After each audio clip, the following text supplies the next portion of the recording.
Good morning. My name's Savana Shaltry, and this is Savana on the Spot. I'm Savana. I'm a yoga instructor with Own Your Day.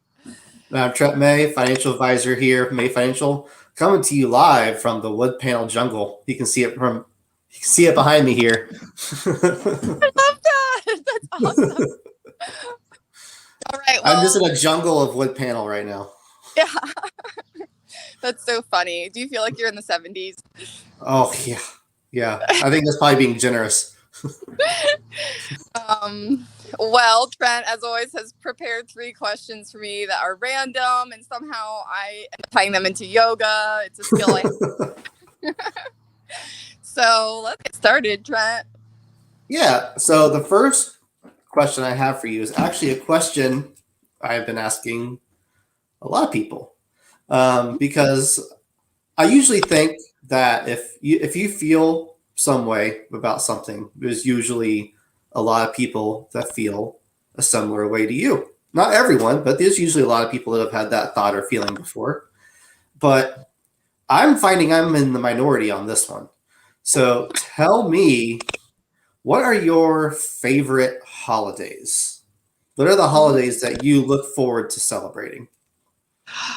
I love Halloween. Probably because fall is my favorite season, and I like dressing up. It's fun. I don't know why we stopped doing it as adults. I don't. And just the whole like my family has this like tradition of watching The Nightmare Before Christmas, and it's just really cozy. So yeah, Halloween for me. Yeah. Usually everyone says, oh, I love like Christmas and Thanksgiving. For me, it's the celebratory holidays.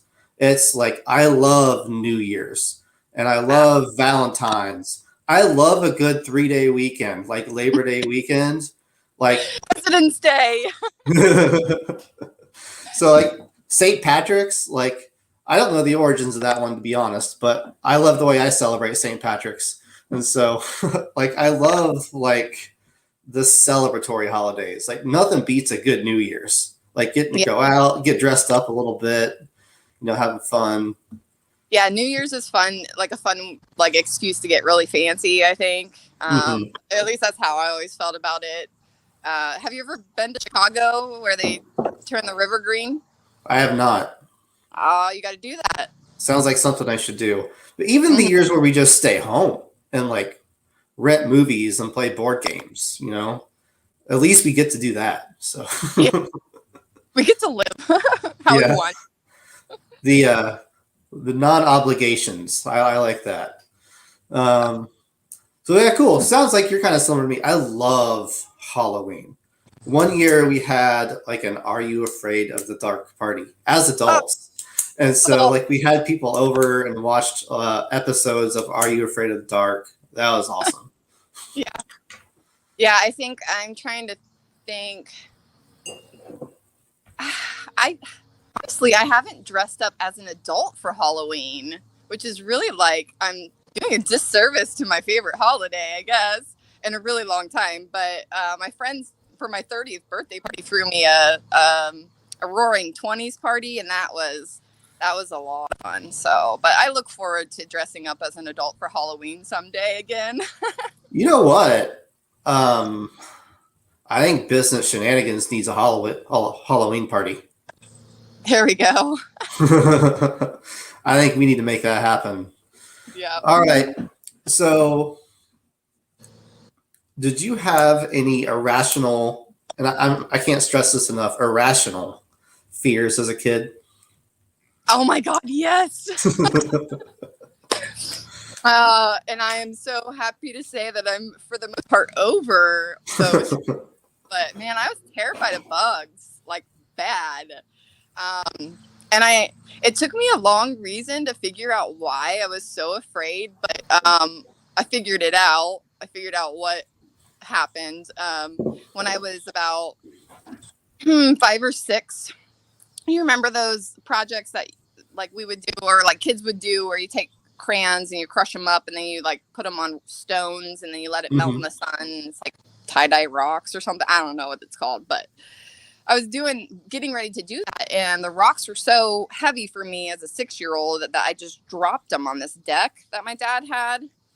And I'm not kidding. It was like Winnie the Pooh. Like all these bees came up. Oh God, it was so scary. And I ran to the house, left the screen door open. My dad was like killing bees for hours. After that, man, it was like I was the attractor of bugs. Like they just wanted to find me. And I think that was, kind of because I was looking for it. I was looking for the bugs to be afraid of because I had this experience. But I'm safe to say, or proud to say, that I'm not afraid of bugs anymore. That would do it though. Yeah. Would, and just like I said, weird experiences like back in 2005 when we had the first round of cicadas, one flew through the window and hit my face.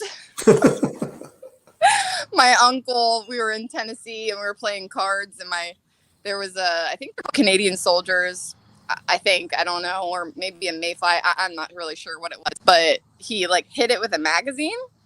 And so we resumed our game, and then all of a sudden I'm feeling like this sting in my sleeve. And for some reason he hit it and it went right into my sleeve. So yeah, wow. I had a lot of weird experiences, but I'm okay with bugs now. I've kind of forced myself to get over it because you can't live a life afraid of bugs. At least that's somewhat rational, though. I mean, you had a bad experience. Mine was completely irrational. Friend, it was not rational at all. But yeah, I mean, a lot of people are afraid of bugs, I think. So yeah, mine was dead animals. Like if we were to go fishing and like we would see like a dead fish on the water, like I would flip out. Like I think I watched Pet Sematary like too many times as a kid. So like I always thought like, which was completely irrational. It's just like I was always afraid they're gonna like jump back to life. But even that, like, what's the worst that's gonna happen? They're alive. So it's crazy that like really that those fears really do come from our imaginations. Mm-hmm. Like it's paralyzing because we're like imagining this scenario that is actually irrational, and it like creates us to like lock down and freeze up. But speaking of fears, you are a yoga instructor.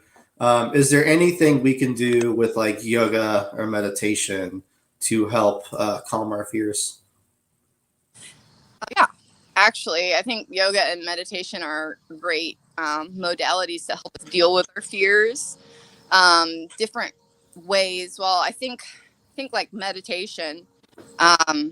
Well, I guess I first should say, like, I feel like the way we move through those fears or the way we process fears, and this is just my experience being a yoga teacher and just being me, but the way we process fears is through vulnerability, which is really interesting because I think our culture teaches that vulnerability, like to be vulnerable, is weak.